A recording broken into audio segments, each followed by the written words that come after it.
Sobat Tropet yang kami hormati, kita langsung masuk ke sesi yang kedua ini yang paling dinanti dari Tropmet Talk on Stage series yang pertama. Wolbachia tak kenal, maka tak sayang. Untuk selebrasi 12 tahun riset nyamuk berwolbachia di Yogyakarta, mari kita sambut bersama-sama Profesor Dr. Adi Utarini, Master of Science, Master of Public Health, Doctor of Philosophy, bersama Dr. Egy Arguni, Master of Science, Doctor of Philosophy, spesialis anak konsultan. Monggo Prof. Dr. Egy bisa langsung bergabung ke atas bersama saya. Di kesempatan kali ini, grogi saya. Prof. Terima kasih banyak, Prof. Saya boleh Prof Uut buat Sobat Tropmet mengundang Prof Adi Utarini jadi Prof Uut, nggak apa-apa nggak Prof? Oh memang, baik. Nun saya ngapunten, boleh pakai mikrofon ya.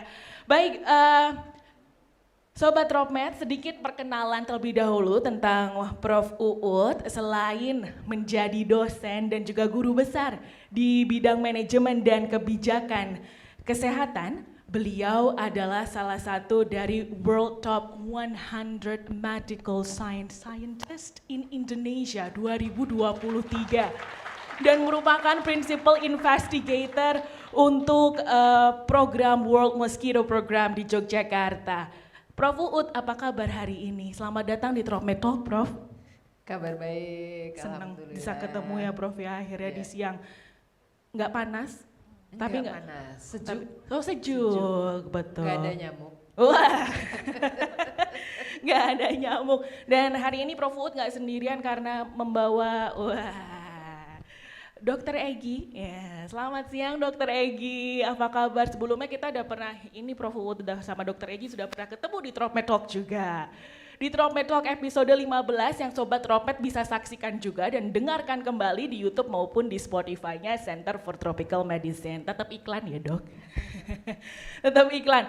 Dokter Egy ini, Dokter Egy Arguni, Master of Science, Doctor of Philosophy, spesialis anak konsultan. Selain jadi dosen di Departemen Ilmu Kesehatan Anak dan juga spesialis anak di RSUP Sarjito, beliau adalah peneliti diagnostik di riset nyamuk berwolbachia. Baik Bapak Ibu yang hadir hari ini, jangan lupa kalau ada pertanyaan untuk Prof Uut dan juga Dr. Egy nanti silakan dicatat terlebih dahulu. Bapak Ibu yang ada di online juga silakan untuk bisa menuliskan pertanyaannya di kolom chat karena nanti kita akan, mumpung ada Prof Uut dan juga Dr. Egy, kita akan ada diskusi tanya jawab nanti langsung kepada ahlinya dengan informasi akurat dan terpercaya. Baik, langsung ke pertanyaan pertama. Wah, biasanya kan mahasiswa yang dapat pertanyaan pertama gitu ya, Prof ya. Nah, ini gantian. Prof Uut, Dokter Egy saya ke Prof Uut dulu, Nje.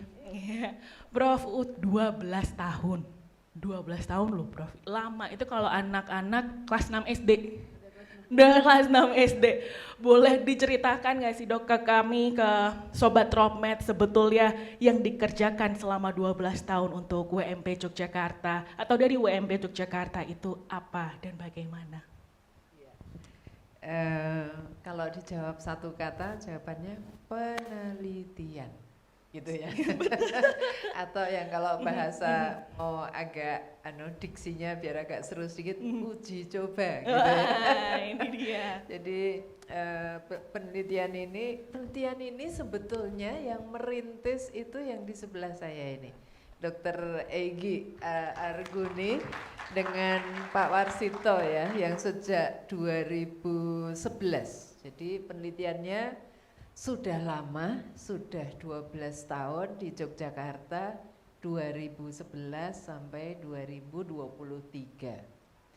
Nah, penelitian ini tuh kerjasama dari Fakultas FK KMK UGM dengan Monash University di Australia, dan ini yang membuat saya kira kita semua bangga banget ya Bu Egy, karena kami ini 12 tahun didanai oleh keluarga Indonesia Yayasan Tahia ya. Jadi tadi nama Bali tadi yang beli ganas tadi. Jadi kami didanai sepenuhnya oleh Yayasan Tahia Indonesia.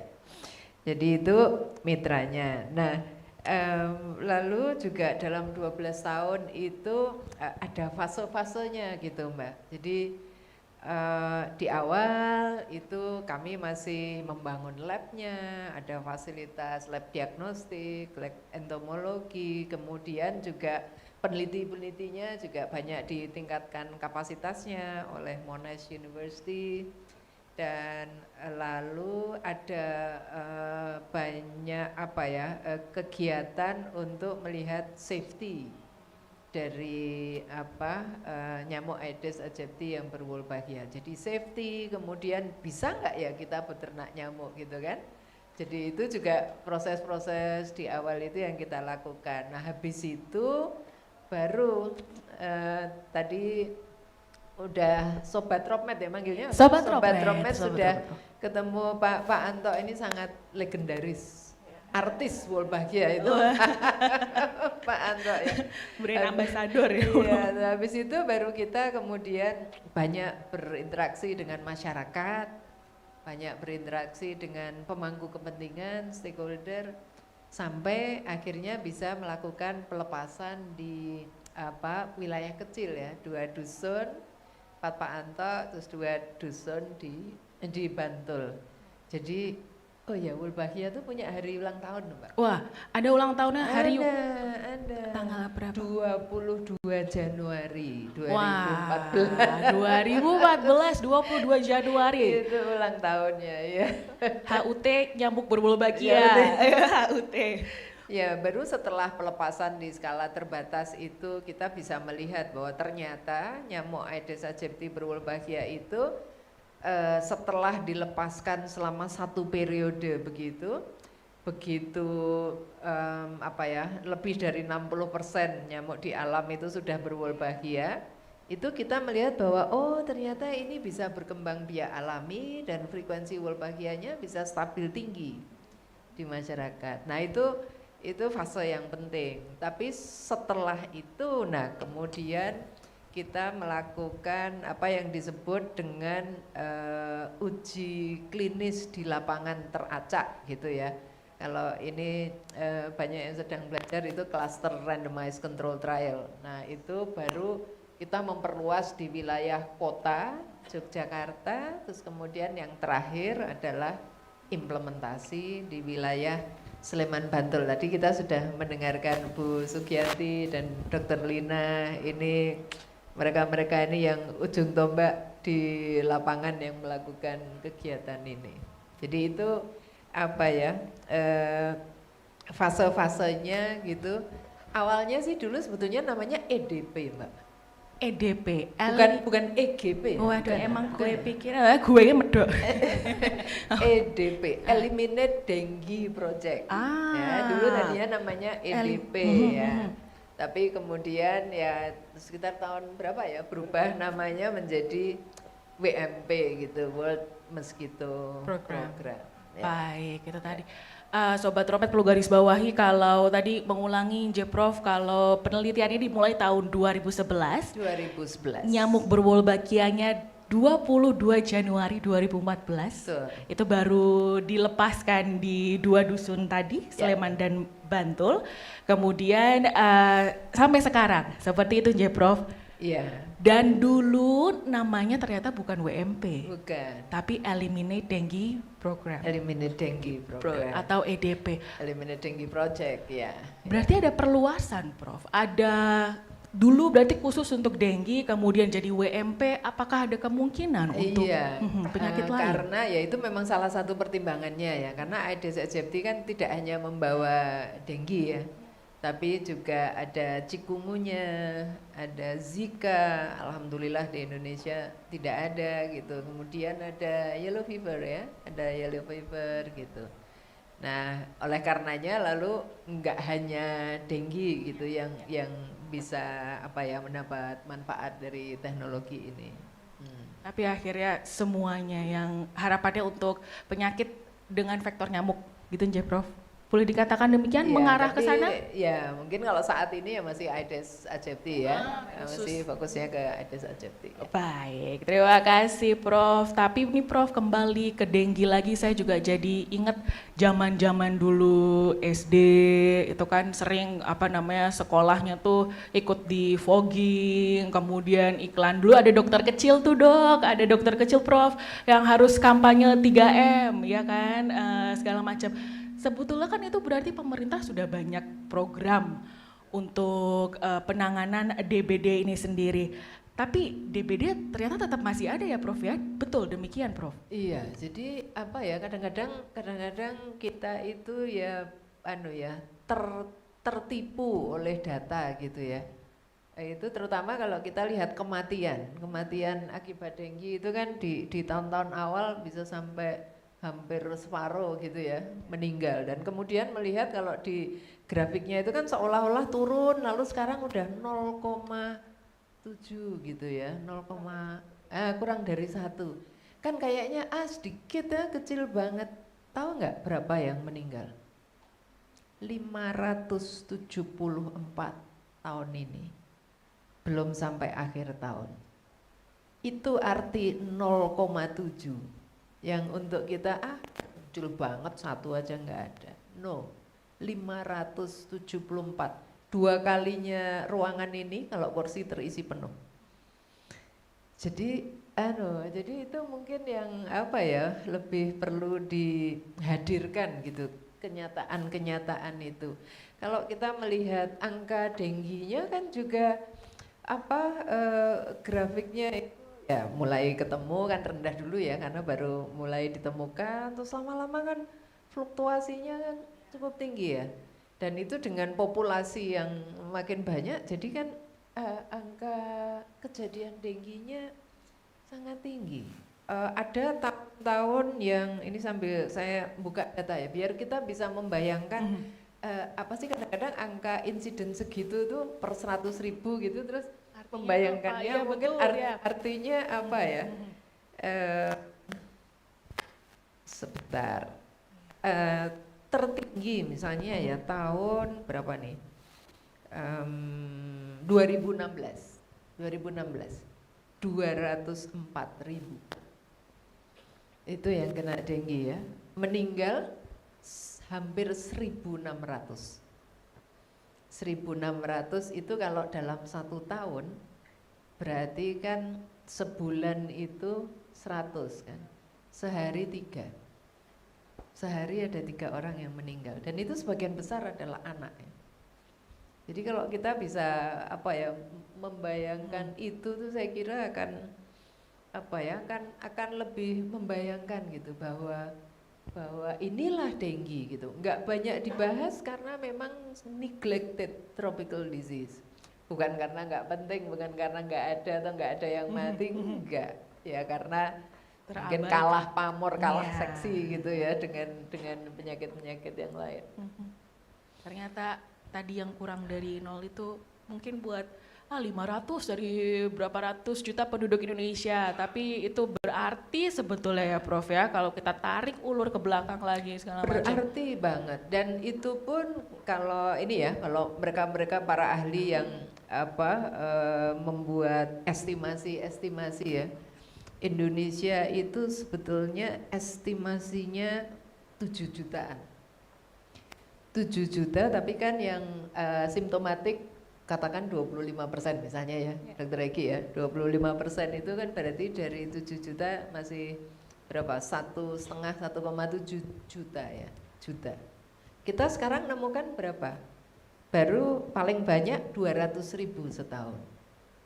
Nah jadi sebetulnya jauh lebih banyak gitu kasus denggi ya, mungkin karena ya berbagai kendala ya, akses atau mungkin belum semua ada rapid testnya, puskesmas masih hospital based surveillance-nya, macam-macam alasannya. Jadi ya saya kena denggi 2 kali by the way. Tapi bukan waktu anak, sudah kuliah, sudah dewasa ya. Alhamdulillah loh Prof, kan katanya DB ini ya Prof ya kalau nggak salah bisa mengakibatkan kalau udah parah sekali aja Prof ya. Alhamdulillah sehat. Prof Uut bisa dihadiri depan kita, tepuk tangan dulu dong untuk Prof Uut. Jadi ternyata itu Sobat Tromed angka kenapa pemerintah sampai hari ini walaupun sebetulnya langkah-langkah sudah dilakukan dari dulu dan kenapa akhirnya inovasi-inovasi juga harus tetap ada dan terus berlangsung, Prof. Iya, inovasinya sebetulnya juga sangat banyak ya kita kalau melihat itu ya ada larvasidasi, ada yang paling terakhir itu yang GIRIJ itu ya, gerakan satu rumah satu Jumate. Artinya inovasi itu ya terus dikembangkan oleh pemerintah, tapi memang belum terkendali ya. Jadi masih menjadi tantangan yang sulit gitu. Jadi ini ya memang PR kita bersama tuh. PR kita semuanya. Baik, Prof Uut, saya izin berpindah ke Dokter Egy terlebih dahulu. Tadi Prof Uut sudah sempat cerita juga kalau ternyata Prof Uut sempat terkena DBD 2 kali. Kita di episode 15 Tromed Talk, terus pamer-pamer terus nih Prof.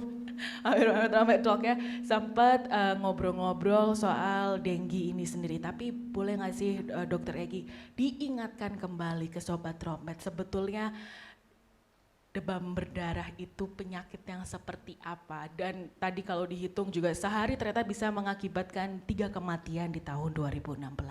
Monggo Dokter Egy. Ya, terima kasih Mbak Risma.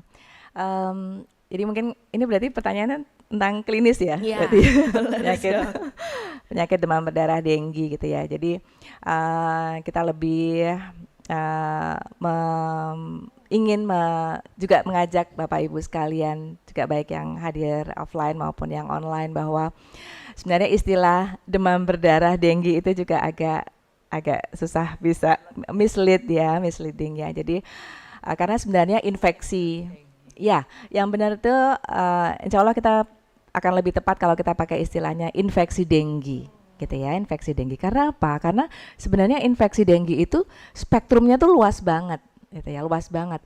Dari yang mulai tanpa gejala, asimptomatik ya, sampai spektrum yang berat itu adalah yang dengan kebocoran plasma, ada yang berdarah-darah gitu ya. Ada yang sampai kemudian timbul shock ya. Bapak Ibu sekalian yang juga sedang belajar ya, timbul shock bahkan kemudian menyebabkan kematian. Sehingga itu semua nggak bisa dipukul rata sebagai demam berdarah denggi, nggak gitu ya. Jadi mungkin lebih pas gitu ya kalau kita pakai istilah infeksi denggi. Nah Mbak Risma, infeksi denggi ini disebabkan oleh virus denggi namanya ya. Jadi kalau mungkin masih ada Bapak Ibu yang lagi mendengarkan acara ini dan masih berpikiran bahwa denggi itu disebabkan oleh nyamuk. Nah itu ya berarti kita sekalian meluruskan di sini ya Mbak, bahwa infeksi denggi itu disebabkan oleh virus ya, dan kita bilangnya adalah virus denggi. Virus denggi itu cukup khas, dia punya 4 serotype ya, jadi denggi 1, denggi 2, denggi 3, denggi 4 ya, dan kemudian virusnya itu dibawa oleh nyamuk. Nah nyamuknya sebagai vektor, artinya yang memperantarai terjadinya infeksi kepada manusia. Faktor utama untuk infeksi denggi itu adalah nyamuk Aedes ya.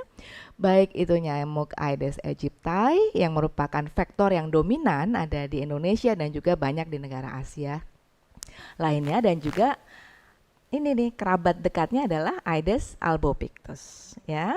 Nah, jadi seperti itu. Nah, kemudian orang akan bisa sakit apabila dia terinfeksi oleh nyamuk yang di dalam tubuhnya sudah ada virus dengginya ya. Jadi dengginya masuk dan kemudian berkembang biak ya ke dalam tubuh kita, di dalam tubuh kita. Dan kemudian ya mungkin kita punya waktu inkubasi mungkin sekitar 5 sampai 7 hari sampai kemudian timbul gejala-gejala. Jadi ada demam ya. Gejala utamanya adalah demam, dan kemudian ada nyeri-nyeri tulang, nyeri otot, pusing gitu ya, mual, muntah, nyeri perut. Nah seperti itu. Itu tanda dan gejalanya.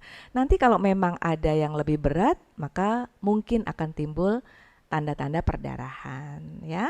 Lebih berat lagi mungkin akan timbul tadi itu ya, kebocoran plasma yang hebat sampai kemudian terjadi shock dan kemudian bisa meninggal. Nah ini melanjutkan sedikit ya karena masih bicara tentang klinis sedikit. Sampai sekarang infeksi denggi itu belum ada obatnya. ya, belum ada obatnya. Tadi makanya tadi drama tadi yang bilang bahwa Mbok ya diciptakan aja obat untuk dengue gitu ya Mbak Risma, kok sajak gampang banget. Karena memang sampai sekarang, bayangkan ini berarti sudah mungkin udah berpuluh-puluh tahun ya para ahli itu, ya mereka Bukan pertama kali 40-an, Mbak. 1940-an. Sampai sekarang kan Udah ya udah 70 hampir tahun iya, udah lebih berpuluh-puluh ya. tahun ya. Jadi yang memang belum bisa menemukan anti denggi. Itu yang mungkin kita belajar dari COVID kemarin ya. Antivirus untuk COVID itu mudah dibuat katanya ya. Kenapa dengue nggak mudah dibuat udah berpuluh-puluh tahun? Ya memang karakteristik masing-masing virus berbeda sehingga ini memang susah sekali.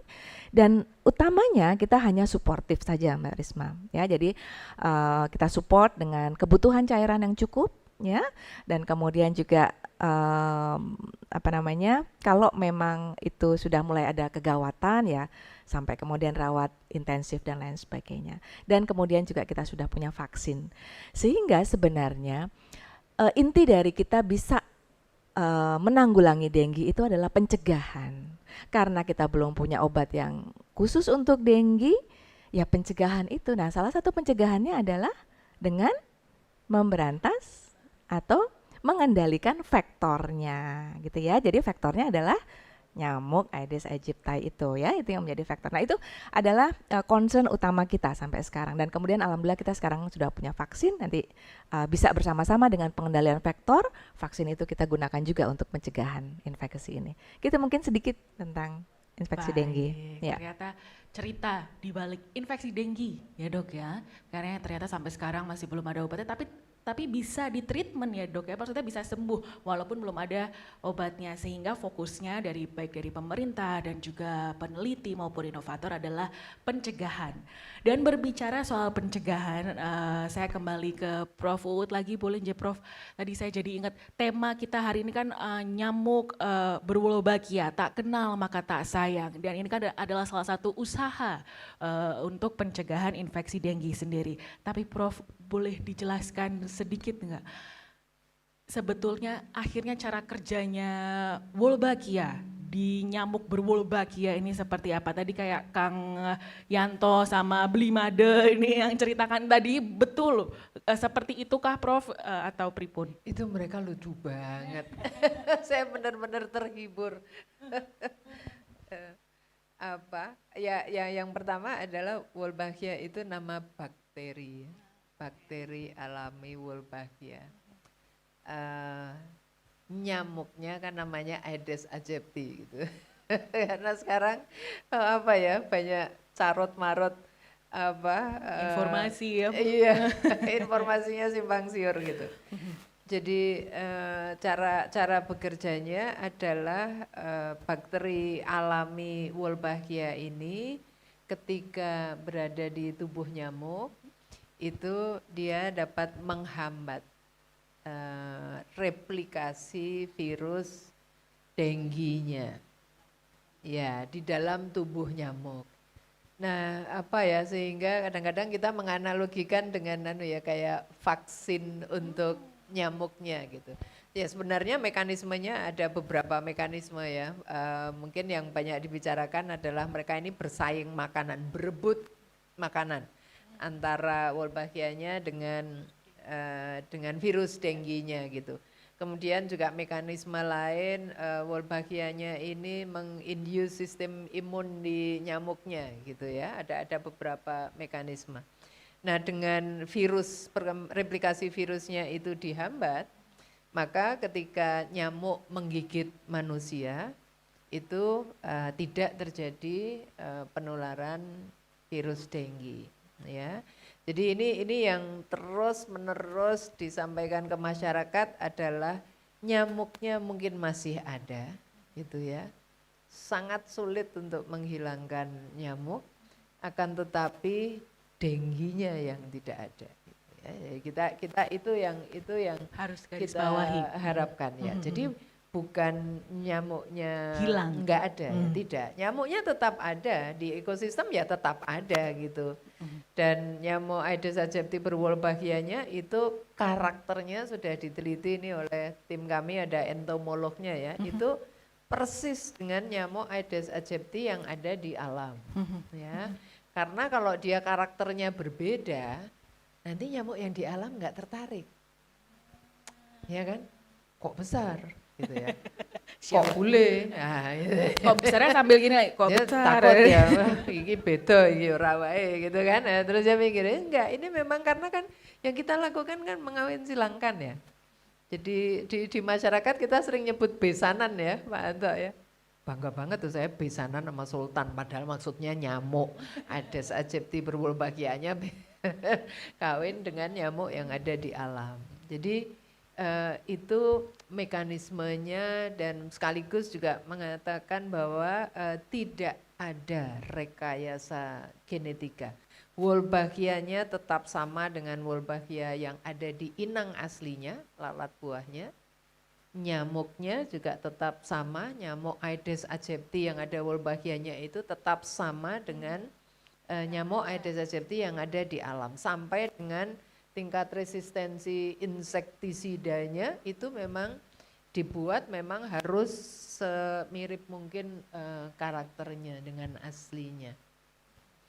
Dan tentu saya kira sudah pada tahu ya bahwa Wolbachia itu banyak di sekitar kita, hampir separuh serangga itu ada Wolbachianya, Ya, ada gitu ya. Itu bakterinya. saya kira mudah-mudahan ya, mudah-mudahan saat ini Wolbachianya jadi terkenal gitu, semua orang yang diomongin itu kan.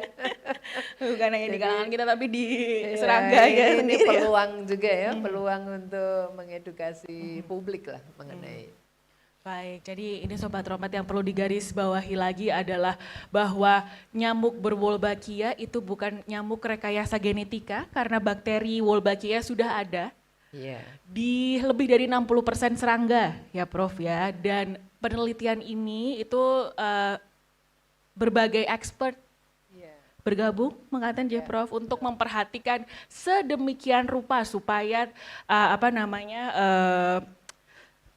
saya jadi ini keamanan dan ini itu apa sangat namanya dijaga Prof ya. ya betul tetap terjaga, tetap Iya. sesuai Iya. aslinya. Iya, Ya, betul. benar. Ini multidisiplin ya. Jadi di tim kami ada klinisi biomolekuler, kemudian ada Pak Doni epidemiologi, ada entomolognya Pak Warsito, lalu juga yang sebetulnya sekarang jadi jauh lebih penting ada community engagementnya yang memberikan edukasi ke masyarakat. Terus ada stakeholder engagement karena ini juga para pemangku kepentingan itu juga harus paham apa yang sedang dilakukan di masyarakat. Jadi itu juga ada ahli stakeholder engagementnya. Jadi lengkap memang. Paket lengkap untuk lengkap, nyamuk ya. berwolbachia Bukan ini. pahe nih, Oh, bukan paket hemat, paket lengkap ini. lengkap ya Prof ya, bukan Iya, pakai. iya.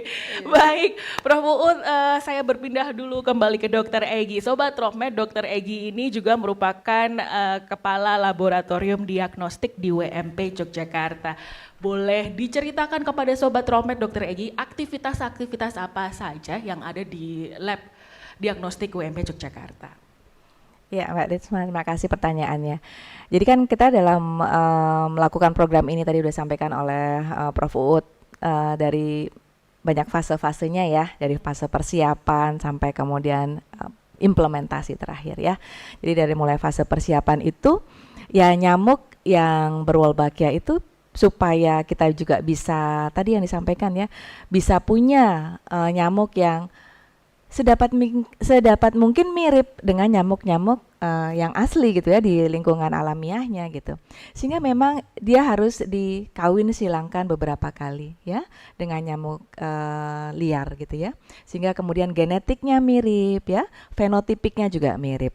Nah, dalam rangka kita supaya bisa menghasilkan nyamuk-nyamuk yang seperti itu tadi yang tetap punya Wolbachia di dalam tubuhnya, maka penting untuk kita bisa mendeteksi bahwa nyamuk ini atau koloni nyamuk ini itu memang benar ada Wolbachianya. Kita nggak mau dong malah kemudian menyebarkan nyamuk yang tidak ada Wolbachianya. Kan kita juga menyampaikan bahwa dengan adanya Wolbachia di dalam tubuh nyamuk Aedes aegypti yang kita sebarkan di masyarakat, maka kemudian masyarakat akan mendapatkan akibat baiknya ya. Dan deteksi Wolbachia di dalam nyamuk itulah yang kemudian saya pikir itu merupakan apa namanya pekerjaan kami yang utama di laboratorium ya. Tapi tidak hanya itu, kita juga sebelum koloni nyamuk itu kita sebarkan di lingkungan alamiahnya, juga sudah kita screen, Mbak. Kita screen untuk kemungkinan terjadinya infeksi dengue, chikungunya dan Zika gitu. Jadi kita melakukan screening nyamuk-nyamuk yang akan kita lepaskan itu mereka kita pastikan bebas dari infeksi dengue, chikungunya dan Zika. Seperti itu. Jadi kita juga bisa menyampaikan kepada masyarakat bahwa ini nyamuknya sudah aman ya. Tidak berhenti sampai situ dalam monitoringnya ya. Kan kita melakukan rilis itu kan sekitar 6 bulan ya, kurang lebih 6 bulan. Dan kemudian dulu karena kita memang masih fase penelitian sehingga sangat rigid kita lakukan monitoring itu setiap minggu, 2 minggu kita lakukan screening untuk frekuensi Wolbachia-nya. Itulah yang kemudian Bapak Ibu, Mbak Risma dan teman-teman semua bisa melihat gambaran frekuensi Wolbachia itu dari 0 gitu ya, karena memang tidak ada, awalnya memang tidak ada di nyamuk Aedes aegypti ya di lingkungan alamiahnya, kemudian meningkat 60%, 80% sampai 100%. Nah itulah yang kemudian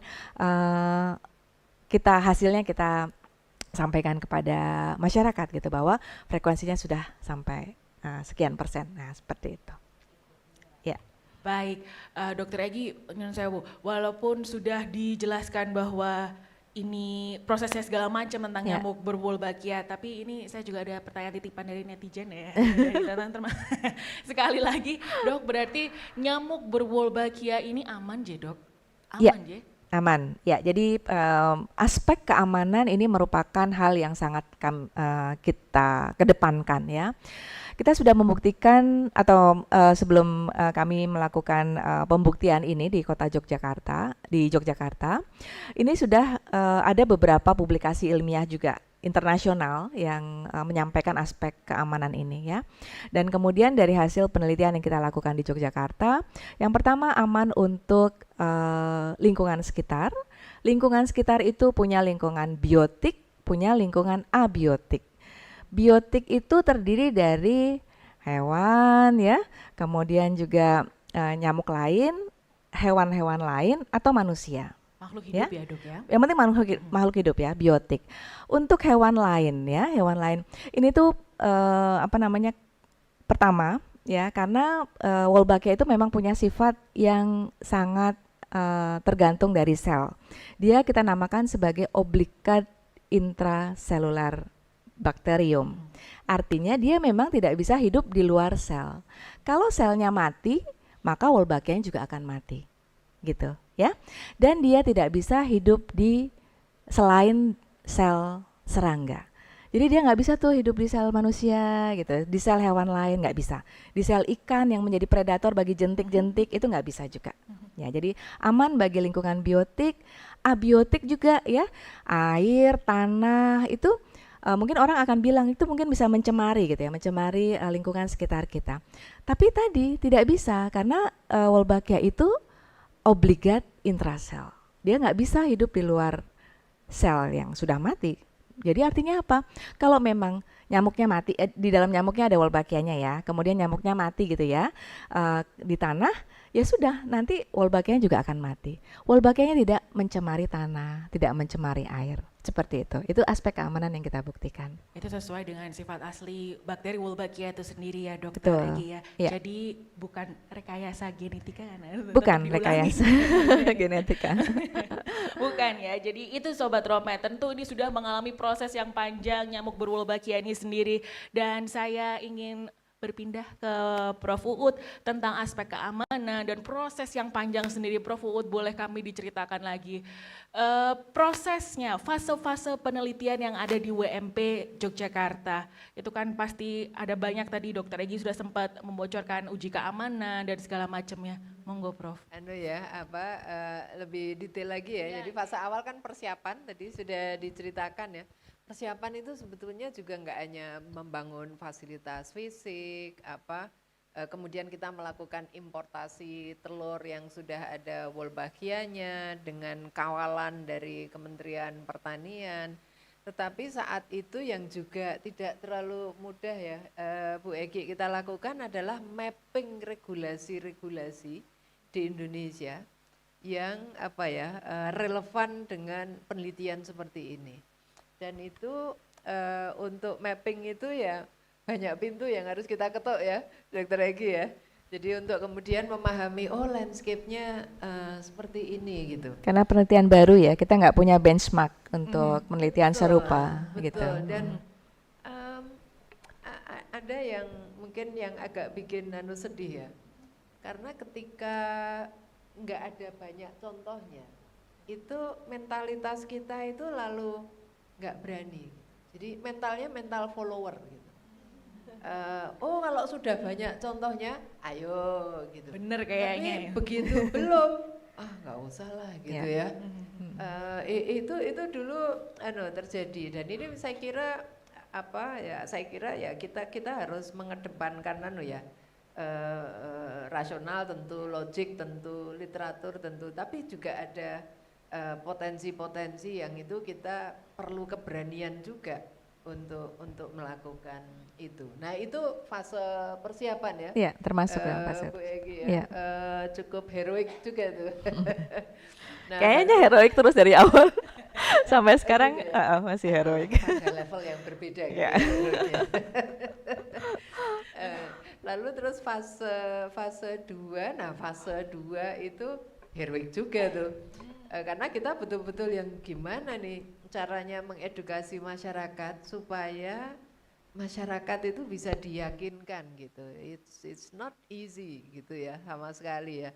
Jadi terus dan edukasi itu dilakukan bukan kok bulan depan melepas sekarang mulai, enggak ya. Itu investasi 1 tahun mungkin, sekitar 1 tahun ya, diajak ngobrol denggi dulu gitu ya, sampai paham gitu, kemudian nyamuk gitu ya, ciri-cirinya gimana, nyamuk itu hidupnya di tempat yang seperti apa, itu mereka sampai Pak Anto ini bisa cerita sangat detail itu, saya aja nggak bisa sedetail Pak Anto ya. Habis itu baru bicara virus gitu ya, virus denggi. Nah itu pentahapan ini penting supaya memang mereka juga bisa memahami alur ini ya Bu Egi ya. Dan sebetulnya juga menurut kita tuh ya nggak susah banget ya masyarakat diajak begitu, karena mereka cukup frustasi dengan denggi. Iya, kita itu sudah disuruh pemberantasan sarang nyamuk terus kok ya tetap aja masih banyak gitu kasusnya ada. Jadi sebetulnya ada banyak pengalaman-pengalaman ya, sakit ya, kematian, rasa prihatin, frustasi itu juga ada gitu. Jadi justru yang kami rasakan ya khawatir, ketidaknyamanan itu ada ya, tetapi juga ada rasa bangga bahwa masyarakat ini menjadi bagian dari suatu terobosan gitu. Itu ada kebanggaan di sana ya. Jadi ini yang saya kira memang masyarakat Jogja itu memang istimewa ya. Perlu diapresiasi berarti ya, kita kan. Jadi tepuk tangan nih buat itu baru fase 2. Jadi ulang tahun tadi itu penting banget itu. Fase 2 karena dan di fase 2 ini kalau sedikit cerita hebohnya itu sampai ya kami harus menghadap bupati, menghadap gubernur, sampai ke Balitbangkes gitu ya, untuk ya mohon doa restu gitu, kira-kira begitu ya, bahwa ini kita akan melakukan ini. Nah sekarang banyak pertanyaan, tanggung jawab siapa gitu ya. Ya ini tanggung jawab kita bersama ya, menemukan terobosan, kemudian melakukan juga atas seizin pemerintah daerah gitu. Itu fase 2, fase 3 makin luas lagi seluruh kota Yogyakarta, fase 4 meremen ke tetangganya Sleman, Bantul. Nah di dalam perjalanan fase itu saya kira ada beberapa poin yang penting. Sebelum kita memperluas di kota Yogyakarta yang saat itu kemudian dilakukan cluster randomized control trial, itu ada sebuah proses yang sangat-sangat penting, yaitu analisis risiko yang dilakukan oleh Kementerian Kemenristek Dikti, ya saat itu namanya Kemenristek Dikti. Dan kemudian disitulah ada proses yang dilakukan dipimpin oleh Prof. Damayanti dari IPB, bukan kami ya yang melakukan, tim independen di luar peneliti, ada 24 pakar yang terbaik di bidangnya di Indonesia. Ini mereka yang melakukan analisis risikonya sampai kemudian menyimpulkan bahwa risikonya adalah sangat rendah atau negligible, dapat diabaikan atau negligible. Jadi bahaya yang ditimbulkan oleh teknologi Wolbachia, nyamuk Aedes aegypti berwolbachia dalam jangka 30 tahun ke depan adalah dapat diabaikan, negligible. Nah dari situ baru kami berani untuk melepas di seluruh wilayah kota. Jadi ini sama sekali bukan hal yang main-main ya, sama sekali tidak, sangat jauh dari itu.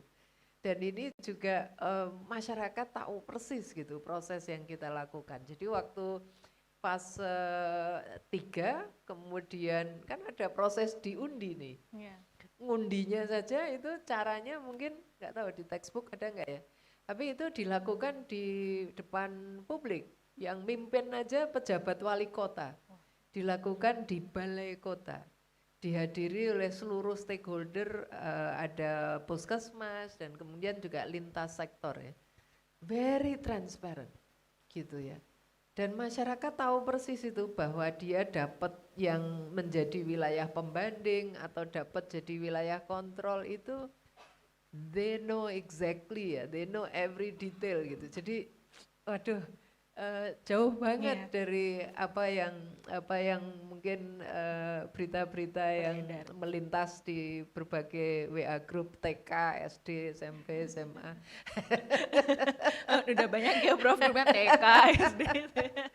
Iya, jadi baru dengan ketika Jogja sudah ada hasilnya, baru kita kemudian juga paralel berproses kemudian bersama negara-negara lain nih yang juga menerapkan teknologi itu presentasi beberapa kali di WHO sehingga akhirnya menjadi kebijakan global, gitu ya. Globalnya lampu hijau. Indonesia itu yang memberi rekomendasi adalah Akademi Ilmu Pengetahuan Indonesia, itu isinya para pegawan-pegawan saintis di berbagai bidang dan mereka jelas menyatakan bahwa ini memberikan rekomendasi pada Kementerian Kesehatan. Baru kemudian kami perluas di seluruh wilayah kontrol dan juga ke wilayah tetangga, Sleman dan Bantul. Jadi ini bukan proses yang main-main, ini betul-betul worth fighting gitu ya, harus diperjuangkan apa yang sudah dirintis di Yogyakarta, apa yang sudah dibuktikan selama 10 tahun itu memang ya harus kita perjuangkan. Baik, blood, sweat, tears gitu ya Prof ya, kalau boleh dikatakan ya Prof, dari awal. Blood aja sih. Oh blood, Nasi oh makannya blood. itu kan blood ya. Blood feeding ya. Blood aja. Baik Prof, itu semuanya sudah dan tadi juga risk analisisnya itu untuk 30 tahun ke depan berarti secara jangka panjang itu bisa jangka dikatakan. panjang mereka mendasarkan pada ada hal-hal yang memang didasarkan pada judgement pakar-pakarnya, tapi judgementnya juga bukan asal judgement gitu ya. Di belakangnya ada literatur-literatur yang sangat komprehensif, pile literatur yang harus dibaca oleh mereka itu mungkin ada kalau setinggi ini ya. Itu luar biasa di tim itu perdebatannya itu sebuah proses yang very educational gitu, tapi juga sangat scientific. Baik, Prof. Uut terima kasih. Saya izin berpindah ke Dr. Egy kembali. Dr. Egy, salah dua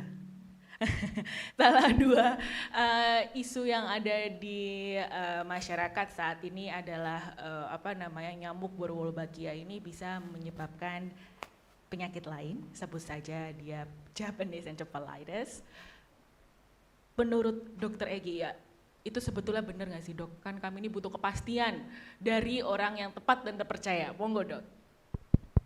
Ya, terima kasih. Itu tadi yang disampaikan menyebabkan tumor otak itu dia Betul, di drama. tumor otak beli Made, Kang Yanto. Ya, saya juga agak mau tertawa atau mau miris ya, karena itu jelas hoax ya.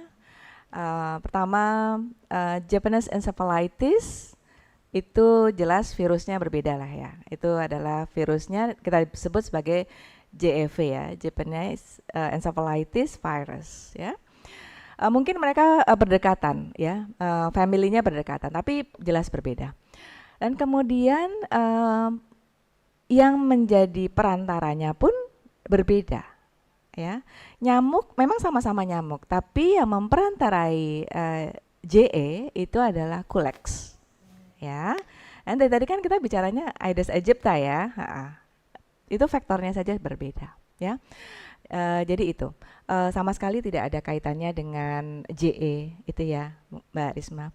Mungkin kalau saya yang juga banyak mendapatkan sharing gitu ya di grup media sosial gitu ya, bahwa itu loh dok yang sejak setelah dilepaskan gitu ya di Kulon Progo itu ada 5 anak JE yang meninggal. Nah itu saya juga bingung ya, kok mereka tahu gitu ya, mereka kok bisa menyimpulkan seperti itu. Yang terjadi sebenarnya adalah JE itu oleh Kementerian Kesehatan itu kan juga termasuk salah satu yang menjadi penyakit infeksi yang punya surveillance khusus ya. Surveillance itu artinya pemantauan terus-menerus. Jadi punya surveillance khusus JE ini. Nah, apa yang menjadi kriteria untuk surveillance-nya JE? Jadi anak-anak yang memang datang ke rumah sakit dengan gejala infeksi otak atau infeksi susunan saraf pusat ya, anak dengan kejang, dengan penurunan kesadaran, ada demam gitu ya, itu udah masuk dalam surveillance yang kita sebut surveillance JE. Nah itu mereka masuk dalam kriteria itu, tapi yang dilakukan oleh surveillance itu adalah memastikan apakah betul sampel yang sudah disuspek ya, yang sudah dicurigai dia terinfeksi JE, itu memang betul JE atau bukan. Nah itu kan diperiksa dong di laboratorium ya.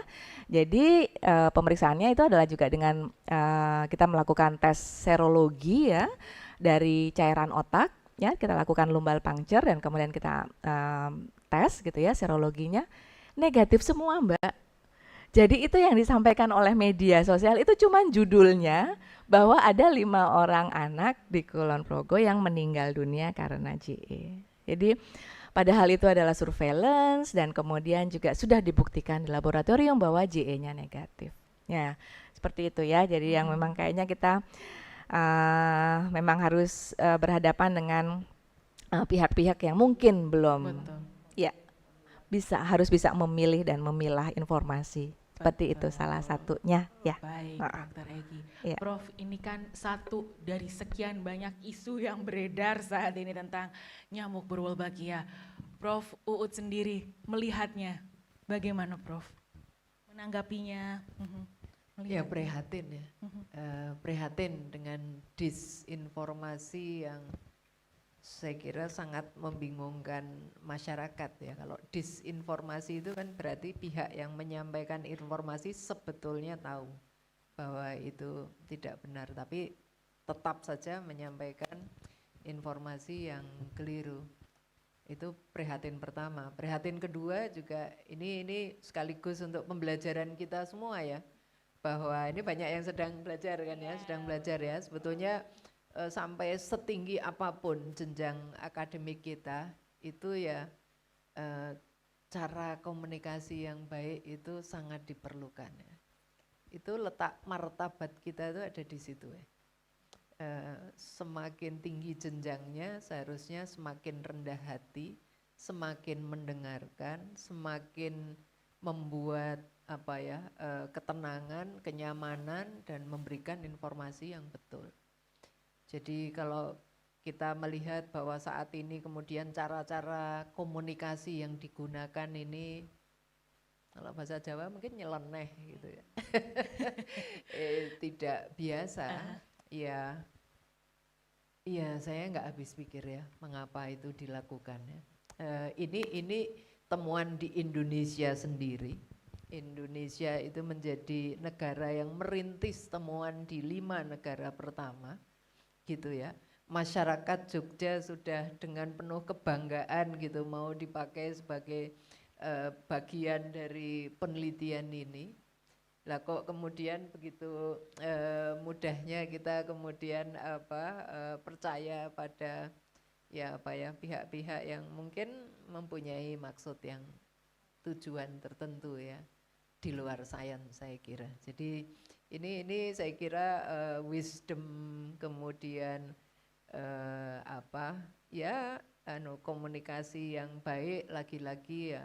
Ini yang harus terus-menerus kita jaga ya, kita jaga. Baik, terima kasih banyak Prof. Uut, Dr. Egy, Sobat Dropmed, terima kasih. Sebelum kita terakhir ke closing statement, kita buka Q&A session dulu nggih Prof, Dr. Egy. Mari Bapak Ibu yang ada di ruangan silakan untuk bisa bertanya, boleh minta tolong? Nanti langsung sebutkan nama dan instansinya dari mana.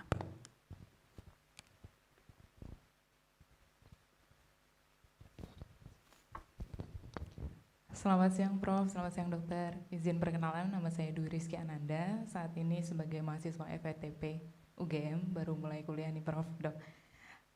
Tadi sudah banyak disampaikan terkait dengan set story-nya, terkait penerimaan masyarakat terhadap teknologi baru ini. Saya sendiri yakin, karena background saya juga sebagai dokter umum, bahwasanya evidence base ini sudah sangat clear terkait manfaat dari teknologi nyamuk berwolbachia ini. Yang ingin saya tanyakan adalah lebih ke success story nih Prof. Dok. Sebagai saya seorang mahasiswa baru juga, panjenengan berdua sosok perempuan hebat, nama besar, mungkin kalau boleh flashback kembali waktu awal-awal merintis riset ini, terus sampai akhirnya setelah lebih dari 10 tahun akhirnya riset ini mau diimplementasikan di Indonesia, gimana kesenangannya atau kebahagiaannya akhirnya riset ini bisa bermanfaat bagi seluruh manusia. Lebih ke success story-nya sih Prof. Dok. Terima kasih, itu saja. Terima kasih Mbak Dwi Rizky. Monggo Prof. Success story yang paling berkesan mungkin gitu ya Mbak ya. Oh yang happy-happy-nya yang ingin dibagikan ke Sobat Dropmed. Monggo Dok. Ada nggak ya? Banyak ya, iya banyak ya. Walaupun memang saya sering curhat dengan Prof. Uut itu adalah, ini tuh kita dari awal itu tuh kayak naik jet coaster Mbak. Naik turun, naik dibanting. Tapi mungkin yang menjadi dari saya pribadi adalah pertama bangga bahwa ini tuh memang sangat kebetulan saya terus kecemplung gitu ya di dalam penelitian ini, tapi kemudian terus banyak hal yang membuat kebanggaan itu. Yang tadi ya pertama kali bahwa ini tuh kita sendiri yang melakukan ya, penelitian dari orang-orang Indonesia. Memang kita awal-awal kita mendapatkan asistensi dari peneliti asing, betul ya, kita nggak menutup mata ya bahwa kolaborasi dari awal gitu ya. Jadi pembangunan laboratorium, kemudian training seperti itu memang dilakukan oleh kolaborator kita di Monash terutama ya di Australia. Tapi kemudian ini kita kembangkan di sini. Kita lakukan penelitian, bekerja sama dengan banyak bidang keilmuan ya. Tadi sudah disampaikan oleh Prof. Uut. Dan bisa ini kalau kita lihat itu ya Mbak ya, satu persatu fase itu kan sangat unik tadi yang disampaikan oleh Prof. Uut ya, itu bisa melewati satu fase itu tuh ini sekali gitu, merasa senang sekali dan bangga sekali gitu ya, terus menerus gitu, yang sampai kemudian sampai kepada memang betul bisa apa namanya terbukti menurunkan angka kesakitan denggi gitu ya. Yang tadinya kita tuh bekerja, wong nyamuk di dalam nyamuk ada Wolbachia-nya gitu, nggak ngerti kok di dalam nyamuk apa benar gitu ya ada Wolbachia-nya gitu. Cuman karena saya bekerja di lab dan kemudian kita lakukan PCR gitu ya, bisa membuktikan bahwa memang itu ada Wolbachia-nya gitu ya di dalam nyamuk seperti itu. Dari yang tidak kasat mata dan kemudian sampai pada hasil penelitian di fase 3 itu merupakan hal yang menurut saya sangat apa namanya sangat membanggakan, dan itu tidak akan terjadi dari keberhasilan rangkaian-rangkaian yang sebelum-sebelumnya seperti itu. Dan saya pikir dukungan masyarakat ya, dukungan masyarakat sangat hebat sekali. Mungkin kalau apa namanya tidak dilakukan pertama kali di Yogyakarta juga nggak tahu ya hasilnya seperti apa, tapi ini semua itu ada jalannya gitu ya. Jadi kemudian walaupun awalnya sangat sulit sekali tuh, sempat kita melihat oh alhamdulillah hasilnya bagus, dan kemudian oke kita sudah sampai ke implementasi gitu ya. Oke, kemudian teknologi ini diadop oleh Kemenkes gitu untuk diuji cobakan implementasinya di 5 kota di Indonesia. Ya mungkin kalau sekarang ada beberapa obstacle itu saya pikir merupakan bagian dari jet coasternya tadi itu. Tapi ya itu yang mungkin bisa saya sampaikan begitu. Terima kasih. Baik, terima kasih Dokter Egy. Prof Uut, monggo Prof, success story yang ingin dibagikan kepada Sobat TropMed.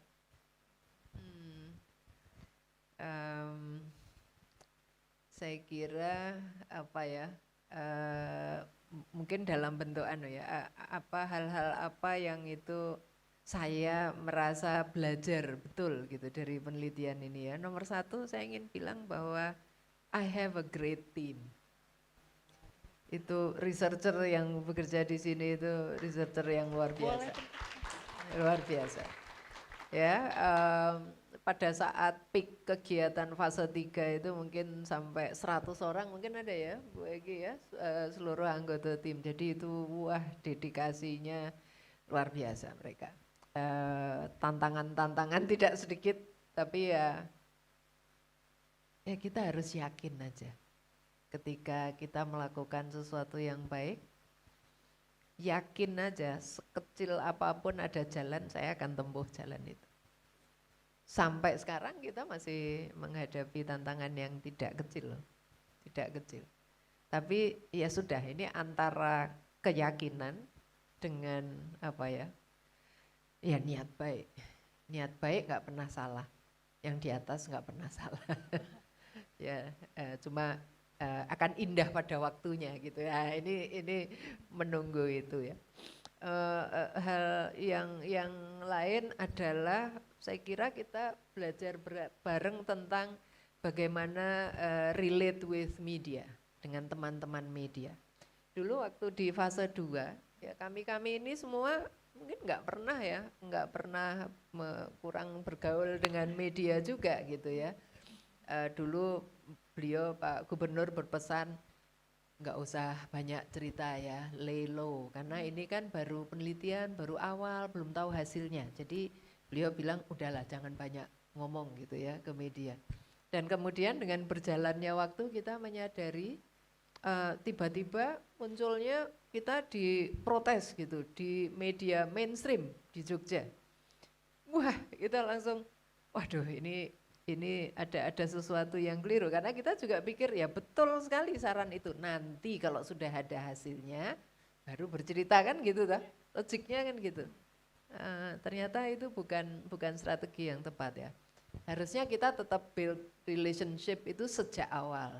Ya kita ceritakan ini masih penelitian, ini loh yang kami lakukan gitu. Sampai akhirnya mungkin teman-teman media tuh sampai bosen mungkin ya kita undangi ya saking seringnya gitu. Mereka masuk ke lab, lihat apa, gimana prosesnya, semua transparan. Jadi itu menurut saya penting banget untuk para peneliti.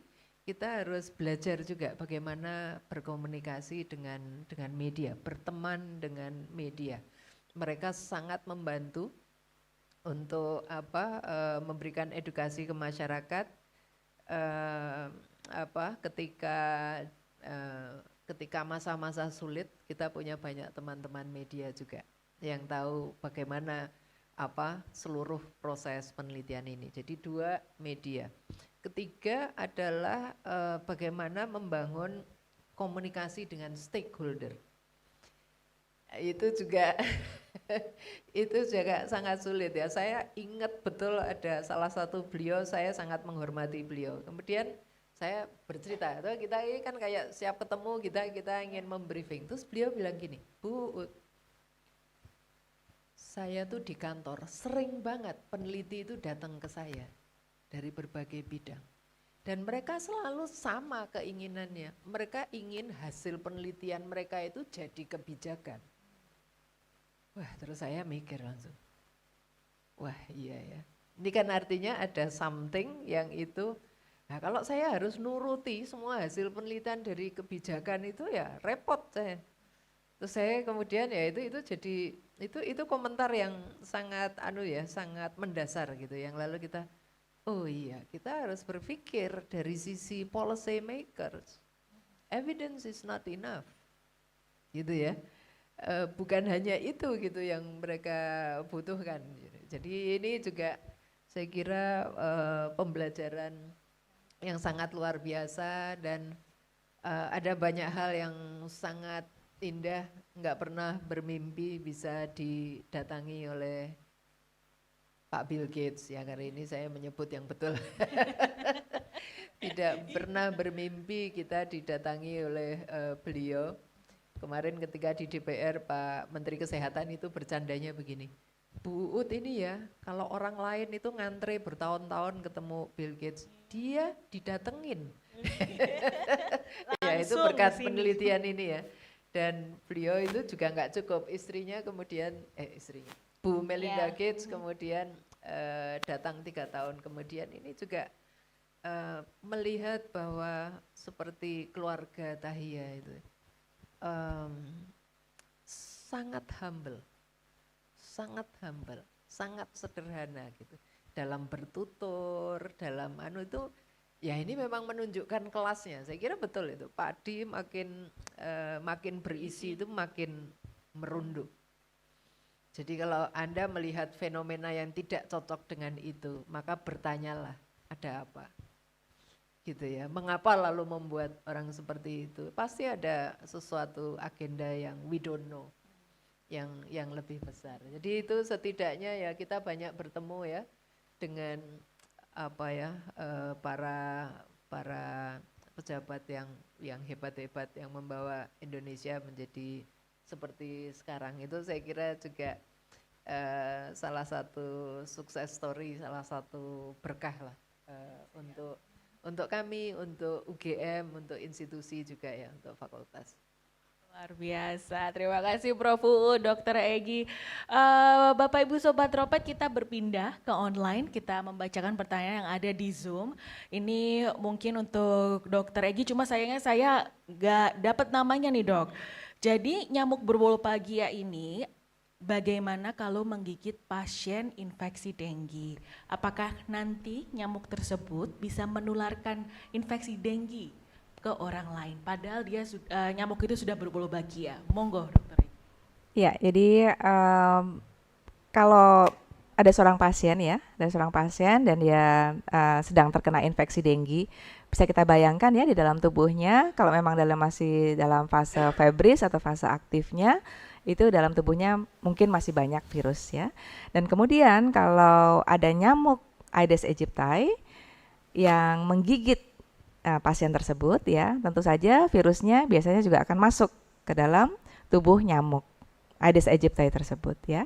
Tetapi kalau di dalam tubuh nyamuk Aedes aegypti itu sudah ada Wolbachia-nya, tadi itu yang disampaikan oleh Prof. Ut, ada beberapa mekanisme yang terjadi sehingga kemudian virus denggi itu tidak bisa bereplikasi gitu. Kan untuk bisa ditularkan atau untuk bisa menularkan infeksi itu ke orang lain ya, maka virus harus bereplikasi dong, harus memperbanyak dirinya.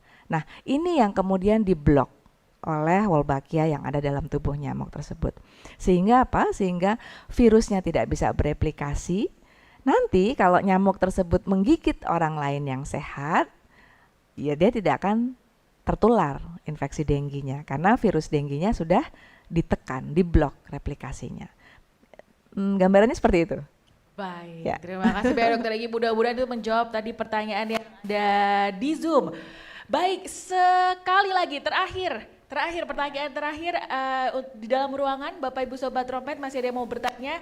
Kita ke belakang yang dari Bali, yang datang jauh-jauh dari Bali, monggo Mas, sambil kenalan dulu mungkin boleh. Cek, jadi sebelumnya selamat siang Bapak Ibu semua. Perkenalkan Prof. Dok, saya Gong Indra dari UMP Bali. Jadi saya ada pertanyaan sedikit terkait materi Wolbachia dan kapan lagi bisa bertemu dengan suksesor di belakang dari program Wolbachia ini. Jadi mungkin pertanyaan pertama itu khususnya di Bali itu banyak sekali beredar isu-isu terkait bahwa nyamuk Wolbachia ini merupakan nyamuk dari luar negeri. Jadi mungkin tanggapan dari Prof. Uut dan Dr. Egi seperti apa? Dan mungkin pertanyaan yang kedua itu berkaitan dengan siklus nyamuk. Jadi nyamuk Wolbachia ini berarti sudah memiliki siklus hidup yang sama seperti nyamuk Aedes aegypti pada umumnya. Mungkin itu saja pertanyaannya, Dok. Baik, terima kasih sekali lagi. Ngapunten dengan Mas siapa tadi Mas? Gong Indra. Gung Indra, beli Gung Indra. Beli Enggak ya? beli gates. Oh nggak pakai beli ya, udah Gung ya. Baik, terima kasih. Baik, mentang-mentang dari Bali terus dari beli. Baik, monggo Iya. Dokter Egi. Ya, terima kasih untuk concern-nya, untuk pertanyaannya. Jadi memang Wolbachia yang kita gunakan itu memang pertama kali dikembangkan di Monash, ya, di Australia. Jadi kita juga sudah banyak membaca juga bahwa Aedes aegypti itu secara natural, secara alamiahnya memang tidak ada Wolbachia di dalam tubuhnya, sehingga memang harus secara artifisial dimasukkan. Nah, itu memang dilakukan di Monash. Artinya mikroinjeksi itu dilakukan di sana dan dikembangbiakan di sana. Ya, seperti tadi yang video-video yang sudah kita putarkan. Dan kemudian yang kita lakukan adalah melakukan importasi telur nyamuk Aedes aegypti yang berwolbachia. Tentu saja orang pasti akan bilang bahwa oh berarti itu kan memasukkan nyamuk Australia gitu ya. Kenyataannya memang betul, kita memasukkan nyamuk Australia. Tetapi kalau Bapak Ibu juga memahami proses bahwa di dalam kehidupan kita di perseranggaan ya, saya itu sebenarnya bukan entomologi ya, tapi insya Allah sudah lebih dulu membaca, itu bahkan nyamuk Aedes aegypti yang sekarang ada di Indonesia pun juga mereka dari mana? Dari Afrika ya. Mereka adalah nyamuk dari Afrika dan kemudian memang menyebar ke seluruh dunia sampai kemudian ke Indonesia. Sehingga perjalanan atau mobilisasi makhluk hidup itu memang alamiah gitu ya. Saya tidak bilang bahwa memasukkan itu secara paksa, tidak. Karena apa? Kita memenuhi seluruh dokumen yang dipersyaratkan ya. Itu satu yang sudah bisa kita pastikan. Yang berikutnya adalah demi untuk supaya nyamuk tersebut bisa kawin ya dengan nyamuk-nyamuk Jogja, itu sudah pasti harus mirip ya. Bagaimana caranya kita supaya bisa mempunyai organisme yang setara dengan organisme yang wild type ya, yang liar yang ada di sekitar kita, yaitu dengan cara mengkawin silangkan. Dengan beberapa kali generasi kita melakukan kawin silang, maka anak-anakannya itu sudah bisa kita buktikan bahkan secara genomik ya, secara genomik itu mirip, tidak berbeda. Dan kemudian penelitian yang kami lakukan di Yogyakarta itu juga kita mengambil Wolbachia yang ada di koloni nyamuk yang memang ditujukan untuk disebarkan, jadi nyamuk laboratorium, dan kemudian kita bandingkan dengan Wolbachia asli yang berasal dari Drosophila melanogaster Jogja gitu ya, lalat buah ya, lalat buah Jogja gitu ya.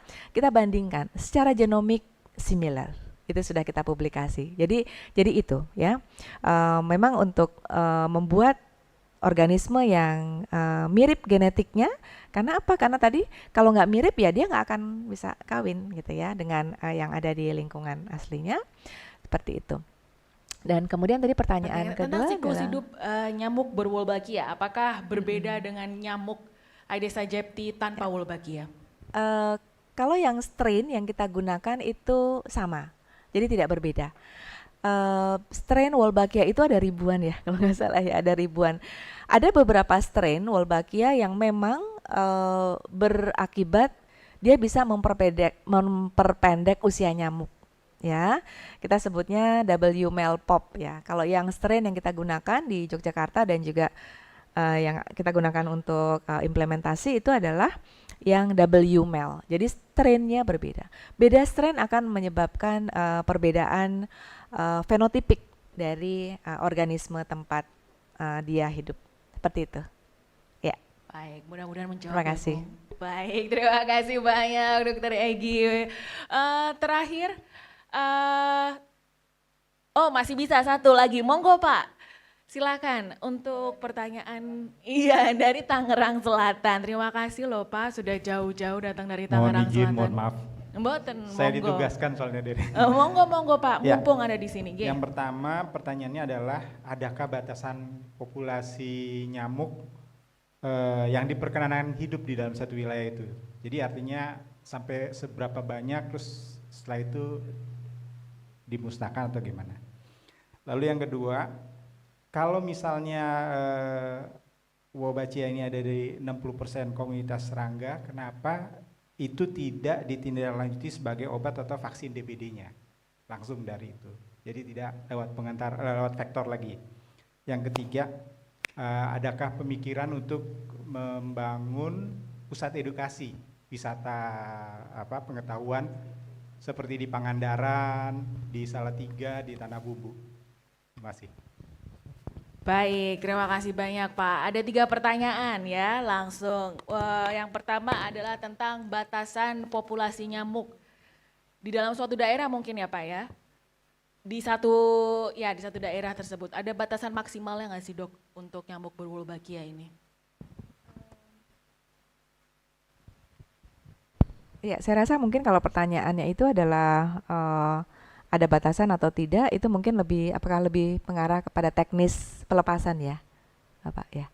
Kalau memang mengarah pada teknis pelepasan, itu biasanya kita mempunyai perhitungan tersendiri, target jadi kan kita melepaskannya di tempat-tempat yang memang kita targetkan adalah cukup banyak orang di situ gitu ya. Nah, kemudian populasi penduduk di situ berapa dan kemudian kita ada perhitungannya sendiri sehingga kita juga ingin menjaga bahwa nuisance atau gangguan gigitan nyamuk itu tidak terjadi akibat dari exit jumlah nyamuk yang berlebihan. Begitu. Kalau itu memang yang dimaksudkan adalah jumlah nyamuk di satu tempat atau tidak. Yang berikutnya adalah Mungkin untuk sedikit ya. menambahkan juga. Jadi tadi kan targetnya Pak 60% nyamuk Aedes aegypti yang ada di habitat alami itu sudah berwolbachia. Nah, itu target antara yang dituju. Karena kalau dengan 60% maka mereka kemudian sudah bisa berkembang biak alami dan mungkin ketika angkanya sudah di atas 80% baru kemudian kita berharap bahwa efeknya untuk penularan denggi itu lebih signifikan.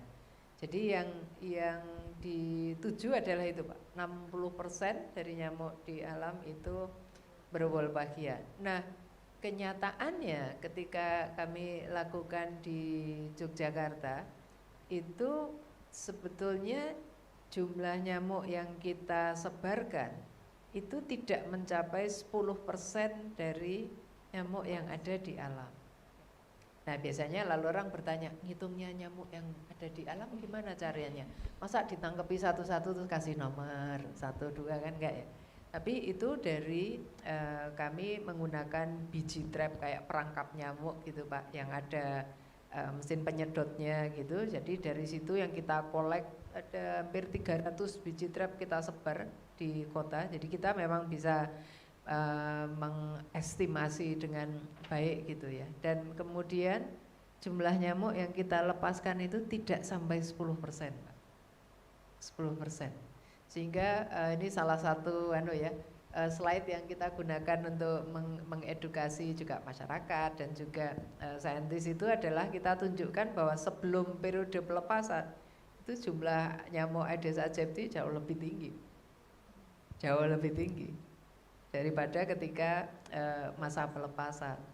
Dan masa pelepasan ya memang dikatakan nambah, ya nambah wong kita memang melepaskan telur Pak. Tapi penambahan itu tidak lebih dari 10%. Nah, sehingga jumlah nyamuk sebelum pelepasan di wilayah yang dilepasi Wolbachia dan kontrol juga setelah pelepasan itu tidak berbeda bermakna. Ini mungkin sekaligus melengkapi, monggo Bu Egi.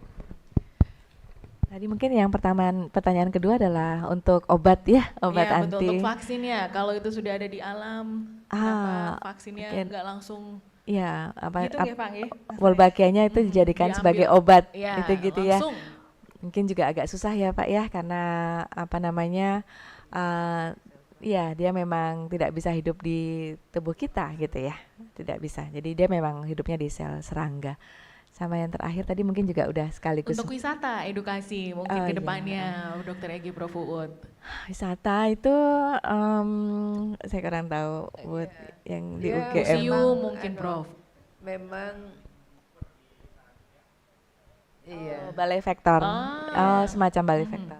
Jadi ada tempat di mana memang masyarakat bisa melihat, belajar tentang nyamuknya dan mungkin di situ juga dilakukan produksi Aedes aegypti per Wolbachia ya. Ini memang saya kira masih dalam proses untuk merencanakan ya. Saat ini memang Salatiga sudah bisa melakukan produksi nyamuk, kemudian di UGM yang proses perencanaan juga untuk agar fasilitasnya lebih bisa memenuhi kebutuhan di berbagai wilayah. Jadi terima kasih Pak, saya kira itu sebuah ide yang luar biasa sehingga ada living laboratory gitu ya, yang itu bisa dilihat oleh masyarakat dan juga stakeholder. Terima kasih. Baik, terima kasih banyak. Tepuk tangan dulu untuk Bapak Ibu Sobat Tropet yang hadir secara luring, Zoom dan juga YouTube untuk Dr. Egi dan juga Prof. Uud. Dan berbicara tentang laboratorium, Prof, saya jadi ingat Dr. Egi juga di depan itu ada laboratorium mini. Jadi kita bisa lihat nyamuk Wolbachia di depan. Betul, kita bisa blood feeding di depan. Jadi silakan nanti Bapak Ibu bisa sambil melihat-lihat dan juga bertanya-tanya karena ada teman-teman dari research assistant juga yang ada di sana siap menjawab pertanyaan Bapak Ibu Sobat Tropmed. Baik, terakhir Dr. Egi mungkin pesan untuk Sobat Tropmed atau closing statementnya untuk Sobat Tropmed. Silahkan Dr. Egi dulu, monggo. Ya, terima kasih.